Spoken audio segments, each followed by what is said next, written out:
मंडळी, मी मनीषा स्वाद मराठी चॅनलवर तुमचं सर्वांचं खूप खूप स्वागत करते। आज आपण बनवणार आहोत दुधापासून दुधाचं सरबत। तर बघूया आजच्या आपल्या रेसिपीला काय काय साहित्य लागणार आहे। पण त्याच्या आधी मला एक सांगायचं आहे तुम्हाला की तुम्ही माझी रेसिपी पूर्ण बघत जावा पहिल्यापासून ते शेवटपर्यंत, कारण जर तुम्ही मधला भाग मिस केला तर मी किती प्रमाणात काय टाकलंय किंवा काय टाकायचं राहिलंय मागे तर ते तुम्हाला कळणार नाही। आणि दुसरी गोष्ट म्हणजे तुम्ही माझ्या चॅनलला लाईक शेअर सबस्क्राईब करा आणि बेल आयकॉन नक्की दाबत जावा। चला बघूया तर आजच्या आपल्या रेसिपीला लागणारं साहित्य। आजच्या आपल्या रेसिपीला लागणार आहे, आपण इथे 1 लिटर दूध घेतलेलं आहे। इथे 1 मोठा चमचा सब्जा सीड घेतलेली आहे। इथे मी 1 मोठा चमचा कस्टर्ड पावडर घेतलेला आहे। हे 1 वाटी मोठी आहे, याला कमी थोडंसं साखर घेतलेली आहे। तिथे थोडेसे बदाम आणि काजू घेतलेले आहे। इथे ग्रीन फूड कलर घेतलेला आहे आणि केवडा वॉटर घेतलेला आहे। तर चला आता आपण रेसिपीला सुरुवात करूया।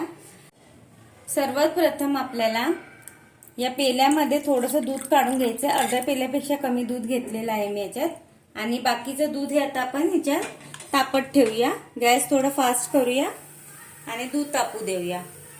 इथे दुसऱ्या गॅसवर मी हे भांडं ठेवते आहे। त्याच्यावर आपण जेवढी साखर घेतलेली आहे त्याच प्रमाणात पाणी घ्यायचे आपल्याला। त्याच्यापेक्षा थोडंसं कमी घेतलं तरी चालेल, आणि गॅस फास्ट करून हे पाणी गरम होऊ देऊया।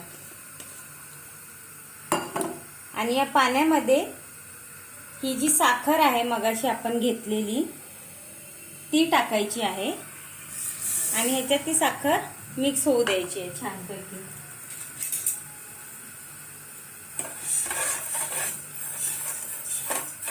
इथे सब्जा सीड्स मध्ये पण मला थोडंसं आपण पाणी घालून घेऊया आणि ह्याला छान भिजू देऊया, ते फुलतील तोपर्यंत, दूध वगैरे उकळते तोपर्यंत हे सब्जा सीड्स आपले।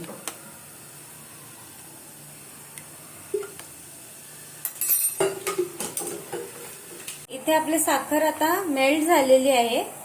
तर आता आपल्याला याच्यामध्ये हा केवडा वॉटर टाकायचा आहे सुगंधासाठी।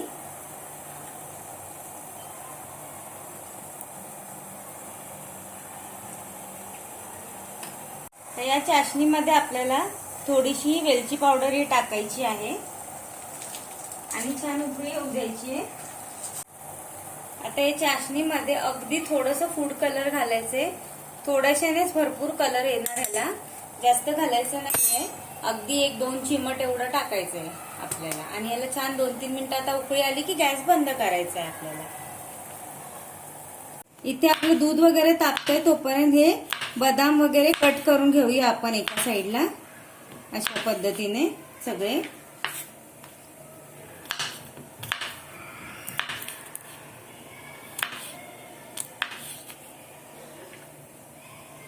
काजू याच्या बरोबरच कट करायचे आपल्याला।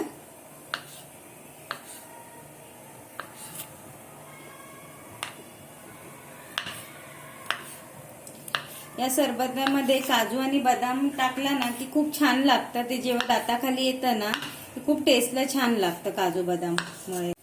इथे आपले काजू बदाम पूर्ण कट करून झालेले आहेत आणि या साईडला आपली चाशणी ही बघा तुम्ही छान उकळी आलेली आहे, चाशणी झालेली आहे। तर आपण या पॉइंटला गॅस बंद करूया। या वाटीत मगाशी जी 1 चमचा कस्टर्ड पावडर घेतलेली आहे ना त्याच्यात आपल्याला हे दूध घालायचं आहे आणि याला छान मिक्स करून घ्यायचं आहे।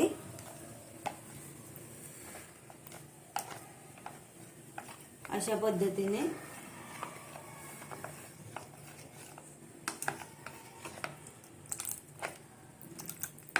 बघू शकता आपलं कस्टर्ड याच्यात छान मिक्स झालेलं आहे। आता इथे आपलं दुधालाही छान उकळी आलेली आहे। तर आपल्याला आता या दुधामध्ये हे कस्टर्ड पावडर टाकायचं आहे मिक्स केलेलं दुधामध्ये, आणि ह्याला ढवळत राहायचंय की गुठळ्या होऊ नये। जास्त कस्टर्ड पावडर मी घेतलेली नाही, तुम्ही बघू शकता हा जो चमचा आहे ना माझ्या हातात तेवढाच 1 चमचा कस्टर्ड पावडर मी घेतलेली आहे। आणि ह्याला छान उकळी येऊ द्यायची आहे कस्टर्ड पावडर टाकल्यावर।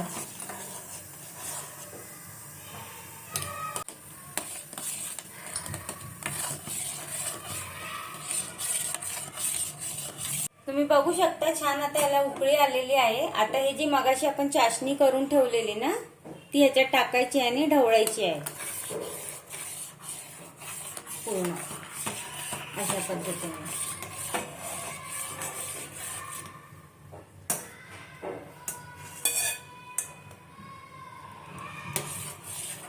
बघू शकता मी कशा पद्धतीने ढवळते, याला ढवळतच राहावा तुम्ही अशाच। बघू शकता याचा कलर किती छान आलेला आहे।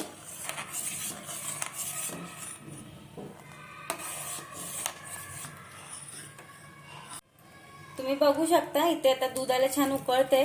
आपण याच्यात हे मगाशी चिरून घेतलेले काजू बदाम टाकलेत। आता हे घातल्यावर याला छान उकळू द्यायचंय त्याच्याबरोबर।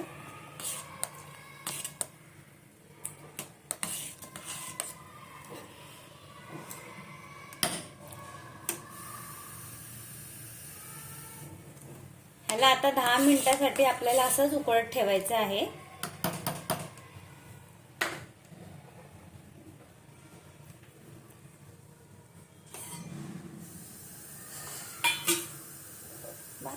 आता आपल्याला या दुधामध्ये या गुलाबाच्या पाकळ्या टाकायच्या आहेत आणि हे छान 5-1 मिनिटं उकळू द्यायचंय। त्याच्यानंतर आपण गॅस बंद करूया।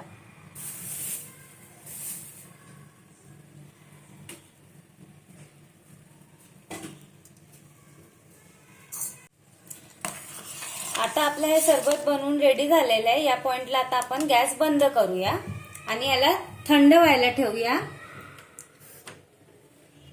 तुम्ही बघू शकता आपला सरबत इथे रेडी आहे। आता इथे मगाशी आपण जी सब्जा सीड्स भिजत घातलेले ना ते ह्याच्यात टाकायचे आहेत सगळे। बघा मी एकच चमचा टाकलेला ह्याच्यात भिजत, तो केवढा सारा फुलून झालेला आहे।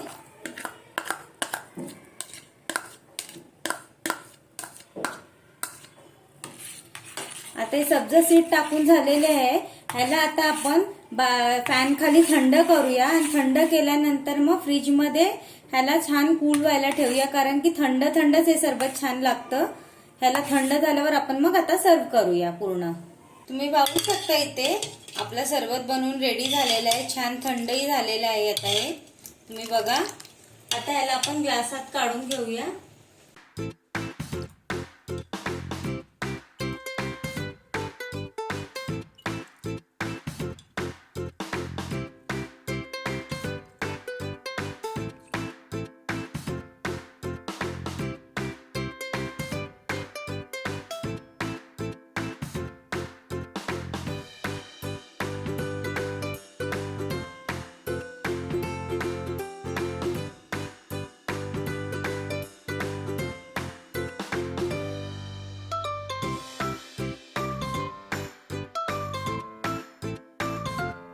तुम्हाला जर माझी ही आजची रेसिपी आवडली असेल तर तुम्ही तुमच्या घरी नक्की ट्राय करा। मला कमेंट करून कळवा की तुम्हाला ही रेसिपी कशी वाटली आणि माझ्या चॅनलला लाईक, शेअर, सबस्क्राईब करायला विसरू नका आणि बेल आयकॉन नक्की दाबा।